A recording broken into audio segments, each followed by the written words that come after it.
The doll in the return bin. You ever notice how some things just don't belong in certain places? I worked the night shift at a thrift store off Route 42. One of those weird little secondhand spots that never seems busy, yet somehow never goes out of business. I took the job last year after getting laid off from a warehouse gig. Easy hours, low stress. I'm alone most of the time, and honestly, I liked it that way. It started a month ago. I was finishing the nightly return cycle, cleaning shelves, sorting junk people dumped off during the day. That night, I found something odd in the return bin. A porcelain doll. Pale, cracked face, Victorian dress, one glassy eye. I remember the way it looked at me, like it knew I'd pick it up. I don't know if you've ever handled something that felt wrong, but I felt it immediately. Cold, heavy. It didn't feel like ceramic. It felt like bone. I shrugged it off. Weird stuff comes in all the time. People donate the most unexplainable junk. I tossed it in the home decor bin and forgot about it. Next night, I'm restocking shelves. Same loop as always. But there it was again. In the return bin. Same dress. Same chipped eye. I checked the tag. There wasn't one. No receipt. No name. I figured someone bought it during the day and brought it back without telling anyone. But the thing is, our system requires a manager override to process returns. And Marcy, our manager, had the day off. I asked the closing clerk. He said he never saw it come back in.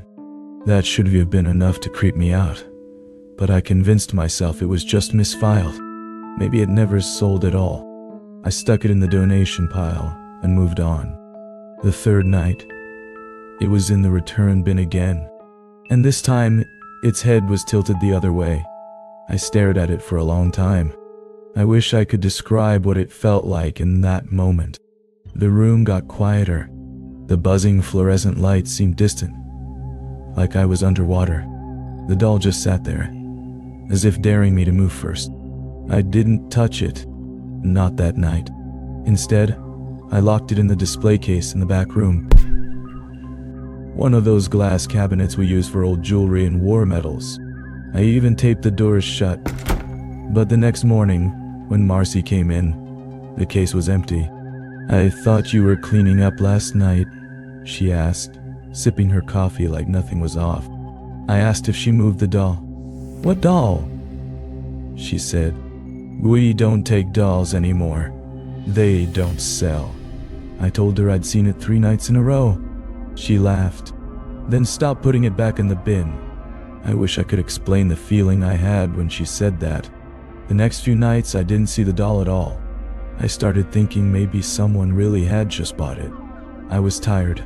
Maybe I imagined part of it. Things blur together on late shifts, you know. But then, on a Tuesday night, just past 2:00 a.m., I heard something.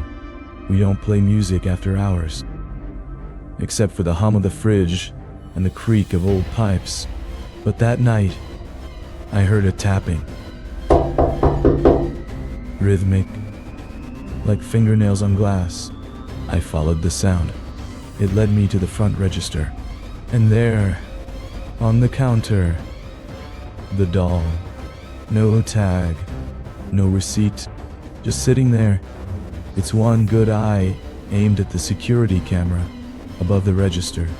I should have checked the footage right then, but I didn't. I was too freaked out. I grabbed a towel, wrapped the doll like it was toxic, and shoved it into the lost and found box in the break room. The next morning, the break room stank, like wet plaster and mold. You ever smell something that makes your teeth itch? That's how it felt, deep in the back of my sinuses. I opened the lost and found box. The doll was wet, like it had been submerged in water. Its dress sagged, heavy with moisture, but there wasn't a drop of water anywhere else in the box. The thing looked bloated, and its cracked porcelain had split open slightly at the cheek. There was something inside. I didn't look long, just enough to see a flash of red, like thread. Or maybe hair.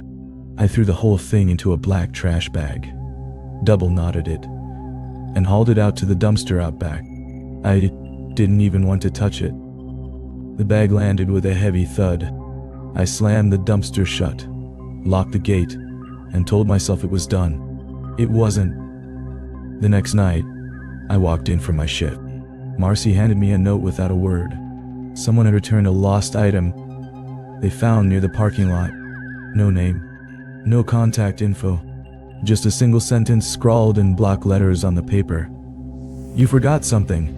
Attached with a paper clip was a single glass eye, and when I walked to the front register, the doll was sitting there again. Same crack, same dress, dry this time, but this time, it was smiling. That smile wasn't there before. I know how that sounds, but I swear to you, it wasn't some detail I missed. I remember its expression from every night before. A blank stare, a faint pout. This was different. The doll was smirking, like it was proud of something. I didn't touch it. I stood there, heart pounding, unsure if I was having some kind of breakdown.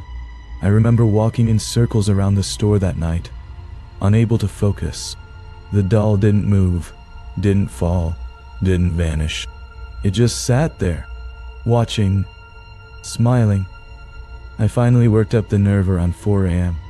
I grabbed the thing, bare hands this time. It was room temperature, not cold,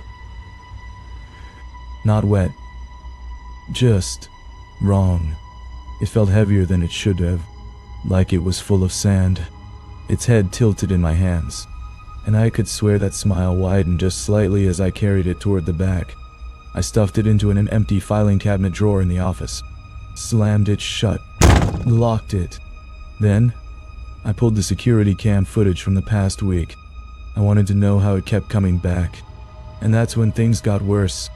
There was nothing on the footage, no one dropping it off, no footage of me moving it, just blank spots, entire chunks of time, corrupted or skipped.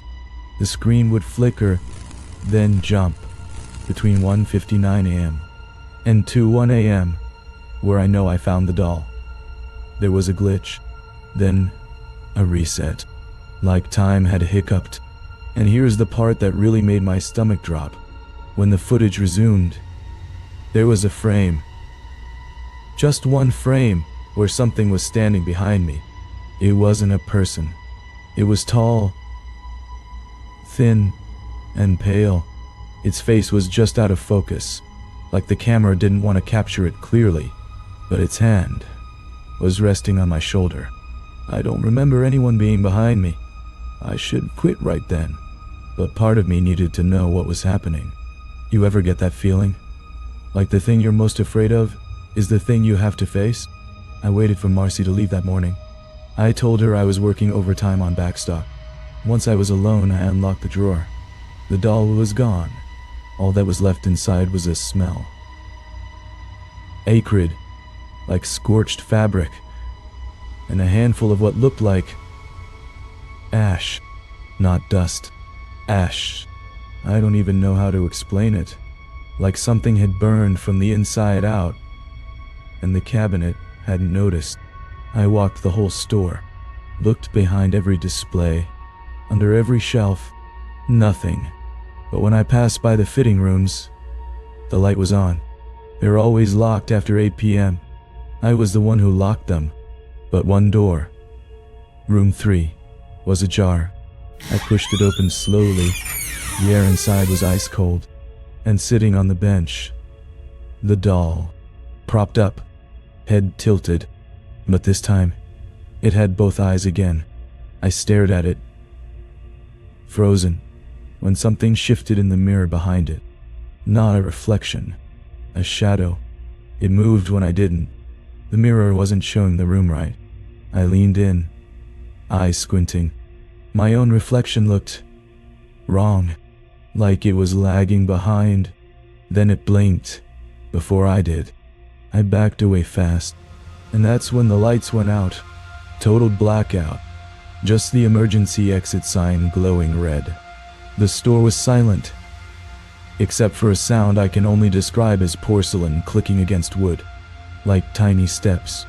Barely audible but unmistakable. I fumbled for my flashlight, swept it across the room. Empty. I turned back to the fitting room. The doll was gone. I don't remember driving home that morning. I must have, because I woke up on my couch, shoes still on. My phone had 3 missed calls from Marcy. The last voicemail was her voice, but distorted, like she was underwater. I could only make out one clear word: return. I called her back, but she didn't answer. I went to the store. It was closed. Police tape across the doors. A patrol car out front. I asked the officer what happened. He said someone had broken in the night before. No sign of forced entry. No theft. Just destruction. The break room had been torn apart. Filing cabinets pulled from the wall. Inventory shredded. But the worst part, they found a trail of small, wet footprints, like a doll's. The officer said they were still reviewing the camera footage, but here's where it ends for me. That night, I got a package at my door. No return address. Inside was a plain brown box. No note. No markings. Just the doll. Its head was now completely turned around, facing backward. And in its hands, it held a Polaroid of me, sleeping. Last night, I haven't slept since, and if you're hearing this, please listen closely, because last night I checked the camera I installed in my bedroom, just to make sure I was safe, and at exactly 3:00 a.m., the feed went black for 2 minutes. When it came back, there was a single frame at the end. The doll was in the corner of my room, smiling. And tonight, the camera won't turn on at all. If you ever see a porcelain doll staring at you in a place it shouldn't be, don't look away, because the moment you do, it remembers your face.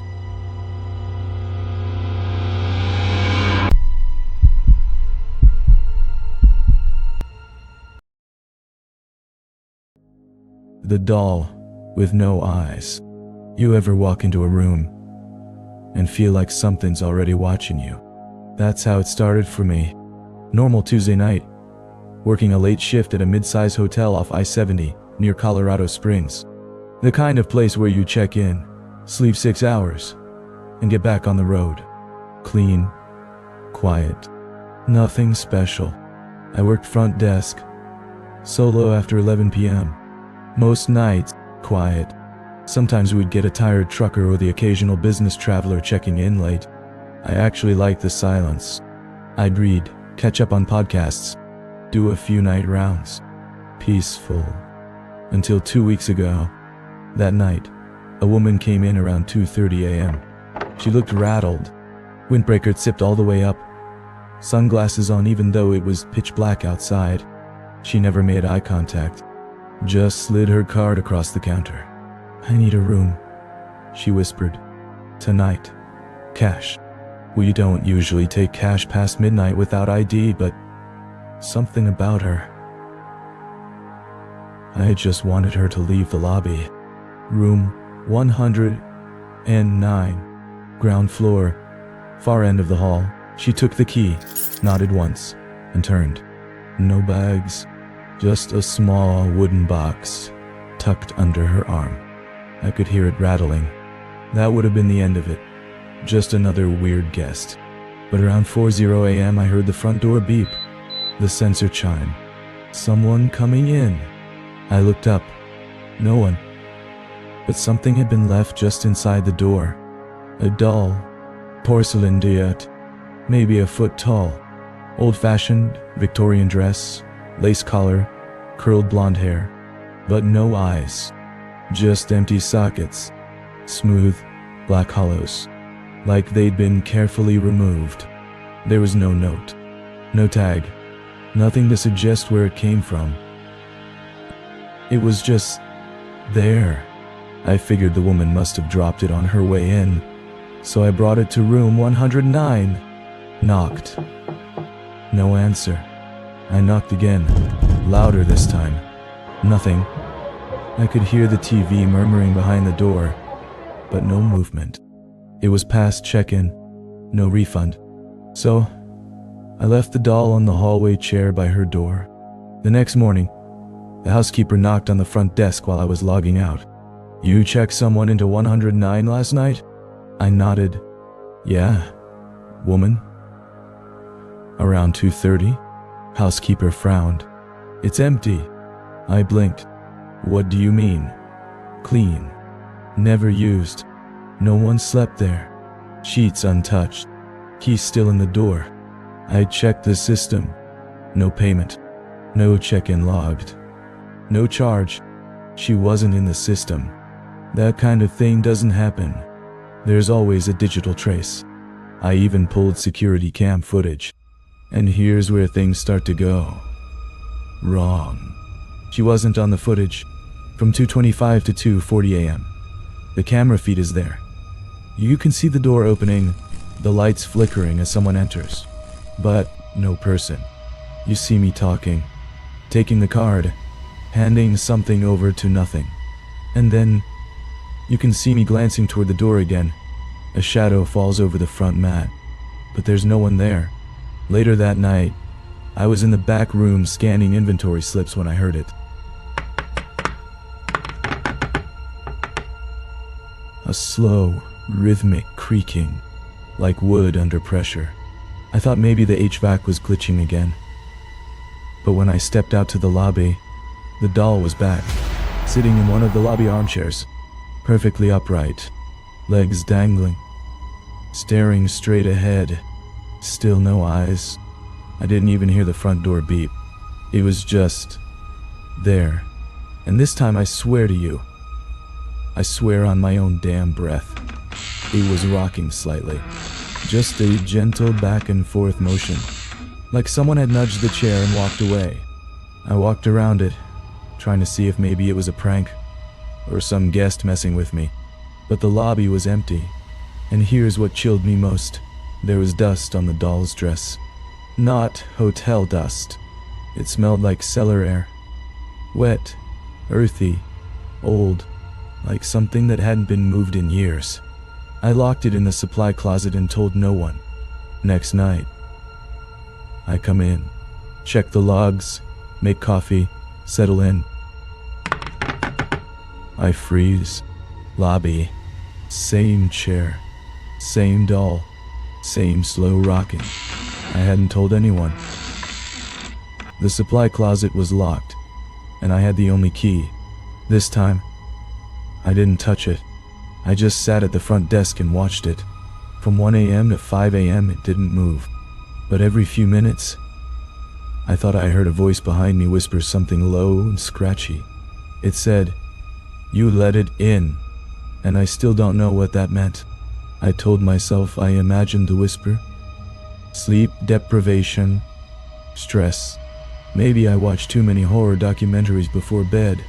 But the next night, I brought a thermos of coffee, headphones, and my flashlight. I was ready to ignore the doll, lock it away again if I had to. When I walked in, the supply closet was open. The lock was still in place, unbroken. The key still in my pocket. But the door stood wide open, and inside on the center shelf was a single slip of paper.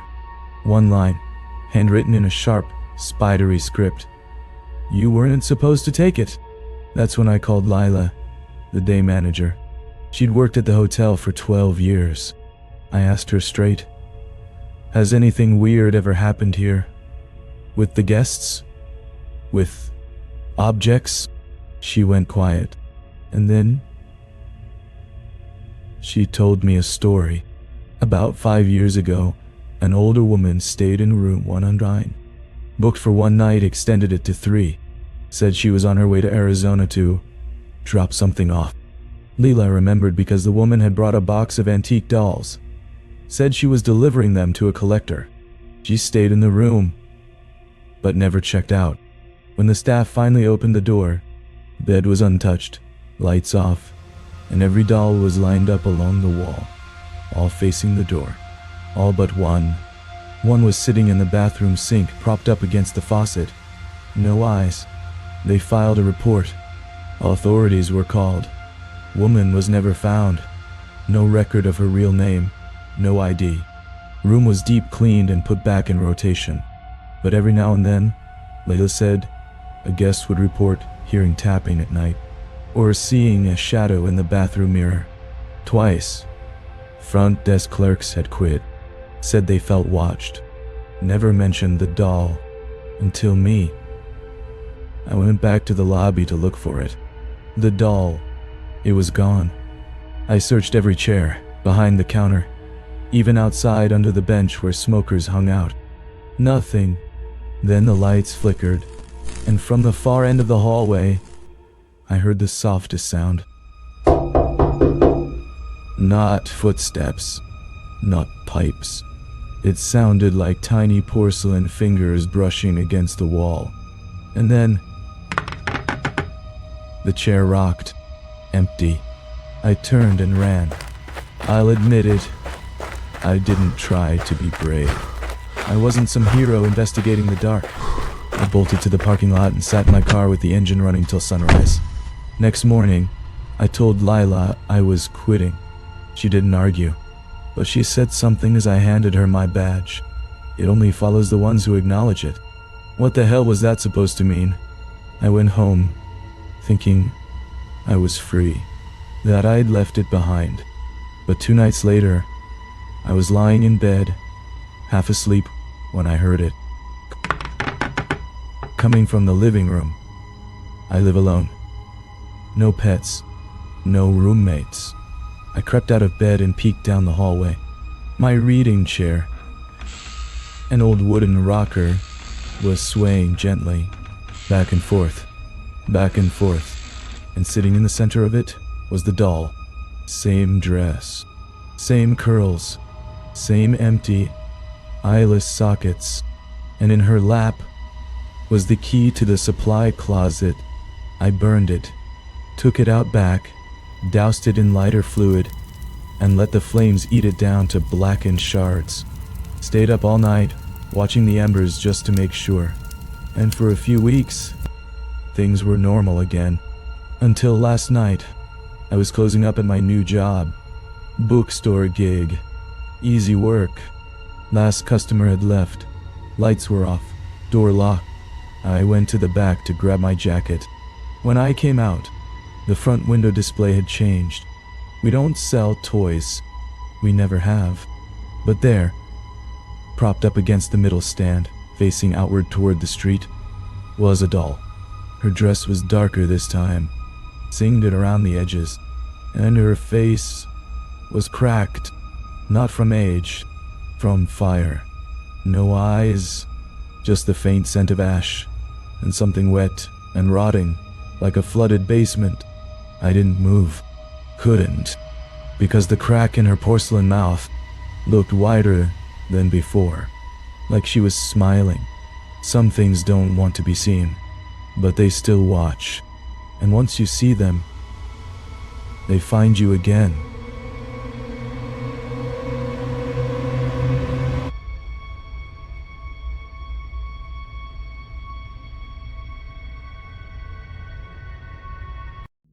The watcher in the music box. You ever find something so old and out of place it just feels wrong? That's how I felt when I bought the music box.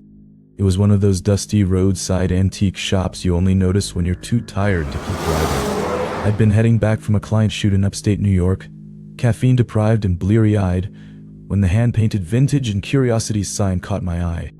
The place was barely lit. Smelled like cedar and mildew. The kind of shop where everything either costs $1 or your soul. I didn't plan on buying anything, but I wandered through anyway, just killing time. And that's when I saw it. A small, silver music box, tucked behind a pile of old army medals and yellowed postcards. Rectangular, tarnished, strange etched designs on all sides. Not floral or Victorian like most, but sharp, almost deliberate, like glyphs. I picked it up, expecting dust or maybe a broken mechanism. Instead, the moment my fingers touched it, it was warm. Not room temperature warm, but like it had been sitting in a sunbeam. I brought it up to the front. The woman at the counter didn't look surprised, didn't ask where I found it, just said, in a flat voice, "That one's not for everyone." I gave a dry laugh. "And what does that mean?" She didn't smile. "Just unwinded after midnight." I thought she was joking. I brought the thing home and set it on my bookshelf. For the first few days, it just sat there, harmless, didn't move, didn't play on its own. But on the fourth night, I gave in to curiosity. I wound it. Instead of a gentle melody, the music sounded warped, off-key, like it was playing in reverse. Each note dragged unnaturally long. The tune felt familiar, but I couldn't place it. And underneath the music, if I really listened, there was something else. A whisper, not loud, not words, but a sound that had intent, like breath drawn too close to your ear. That should have been enough. But like an idiot, I kept playing it. Next night, I recorded the sound on my phone. Figured I'd mess with the audio and editing software, maybe even reverse it for fun. That's when things started to go sideways. When I played it backwards, it didn't sound like music anymore. It sounded like a voice, muffled at first. But as I ran filters and tweaked the levels, the message started to form. "You hear me now?" It wasn't a question. It was a statement. The next morning, I woke up with the worst headache I've ever had. Like someone had been whispering directly into my skull for hours. My ears were ringing, and when I stumbled into the living room, the music box was open. I never leave it open. Then I noticed something else. Every mirror in the apartment, my bathroom, the one in the hallway, even the black reflection in the TV screen, looked just slightly wrong, as if the angles were off by a degree or two, like the reflections were delayed, or watching me too closely. I didn't know how to explain it. It wasn't anything obvious, just that feeling. You know the one. Like you're being watched, but when you turn, no one's there. That night, I dreamed about a dark room, a circular chamber, carved from stone, with walls made of polished glass.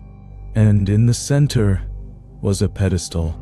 On top sat the music box, closed, but the whispering was deafening. I walked toward it in the dream. My reflection in the glass walls didn't move like I did. It twitched, glitched, stared at me. Then, as I reached out to touch the box, my reflection smiled. I woke up gasping, heart pounding, palms sweating, and there, sitting on the edge of the coffee table, was the music box again. Open, still warm. I decided to destroy it. Took it out to the dumpster behind my apartment, slammed it on the pavement. But when I got back inside, it was sitting on my kitchen counter, exactly where I'd left my car keys. I didn't sleep that night. I watched it. Didn't blink. At 2:13 a.m., I swear on everything, I saw it twitch, just a fraction. The lid moved like it was breathing, and the reflection in the window behind it wasn't mine. I reached out to a friend who works in sound engineering. Told him I was working on a short horror piece and sent the reversed recording from the box. He called me the next day, voice shaking. "That's not reversed music. That's spectrogram audio." I asked him to explain. He told me when you visualize the sound in a spectrogram, like converting sound to image, it formed a shape, a face, clear as day. Not a human one. Long, angular, mouth wide open, eyes blacked out completely. "Whatever it is," he said, "it was meant to be heard that way. Not as music, but as message." I was ready to pack a bag and leave town. Motel, mountains. I didn't care. But then I checked my phone again. The recording? Deleted. All my files gone. And in their place, one single audio note. Timestamp 3:06 a.m. No metadata. Just 5 seconds of whispering. I didn't play it. I didn't need to. Because right before the message ended, there was a sound I couldn't mistake. A soft click, like a music box lid closing. I didn't play the message, but the damage was done. That night, the music box didn't play its usual tune. In fact, it didn't play at all. It just sat there on my kitchen counter, lid closed, completely still. But somehow, I could still hear it, not in the room. In my head, it wasn't a melody anymore. It was like a heartbeat. Metallic. Slow tick, tick, tick. And with every beat, it felt like something was waiting. Not outside, not even in the box, but somewhere behind me. I stopped sleeping, kept all of the lights on, didn't leave the apartment. I was too scared the box would follow me again. But on the third night, when I finally dozed off sitting upright on the couch, I dreamed again. This time, I woke up in that circular chamber. The same stone walls, same mirror-like surfaces. But now they weren't reflecting me at all. There were other people in them, people I didn't recognize. Some were standing, some were screaming, some were staring directly into the glass, unmoving, as if they'd been trapped there for years. And all of them had no eyes. Then I noticed something else. On the floor around me were shattered pieces of music boxes, different styles, sizes, but all broken, except mine. It sat perfectly intact on the pedestal in the center, waiting. I couldn't stop my feet from walking toward it. As I reached out, the reflections began to turn. Not just the people, the entire room. The walls themselves began to rotate around me, slowly, like a carousel, like a ritual. I touched the box, and the whispering exploded. One voice, but layered 100 times over, vibrating against the walls of my skull. You open the eye. Now the eye opens you. I woke up on the floor of my living room. My hands were shaking. I ran to the bathroom to clean up, and that's when I finally saw it. In the mirror, just for a second, my reflection wasn't mine. It moved differently, and on the wall behind me was a mark. 3 vertical slashes etched into the plaster, deep and deliberate, directly behind where the music box had been sitting. That's when I remembered the symbols carved into the box. I grabbed a flashlight and studied them. They weren't just designs. They were eyes, different shapes, lined in rows, all shut, except one. One was open. That was the moment I realized. This wasn't a cursed object. It was a conduit. The box didn't bring something into this world. It opened a door between ours. And every time I played it, every time I listened, I opened that door a little wider. I went back to the antique shop, or at least where I remembered it. There was nothing there.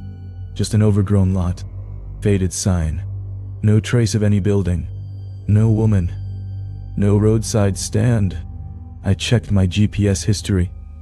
There was no stop logged, no coordinates. It was like that detour never happened. I'm not proud of what I did next, but desperation does things to a person.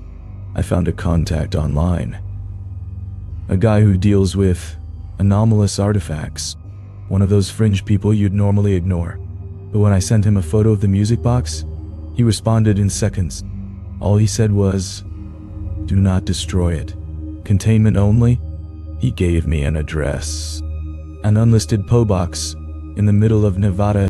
I packed the music box in a metal ammo case lined with lead and shipped it out the next morning.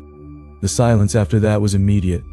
No dreams, no whispers, no distortions in the mirror. For the first time in weeks, I felt free. 2 nights later, I got an email. No subject, no sender, just a single image attachment. When I opened it, it was a screenshot of me, asleep on my couch, taken from inside my apartment. There, just barely visible in the corner of the photo, was the music box. Lid open, installed cameras, slept with a knife on my nightstand.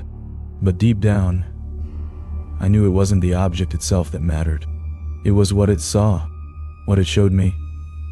And now, it knew me. It knew my name, my face, my apartment, my dreams. It didn't need the box anymore. That brings me to now. I haven't slept in 2 days. The reflections are off again. The whispering is constant, louder every night. I've unplugged everything, covered the mirrors. Even my shadow feels wrong. But here's the part that will really make your skin crawl. A friend came by earlier today, said I looked exhausted. I made coffee. We talked, laughed. For a moment I felt normal, until she paused, staring over my shoulder. Her smile faded. "Hey," she said, voice shaky. "Why'd you put a mirror behind your kitchen door?" "I don't have a mirror there." I turned around. There was nothing, just the door. When I turned back to her, she was already leaving. Didn't even say goodbye. 10 minutes ago, I received another audio file. Same number, no metadata, no trace. This one was longer. In the background, closer, louder. Then, a voice. Clear as a bell this time. Speaks 2 words. Turn around. And I would have ignored it if the voice hadn't been my own.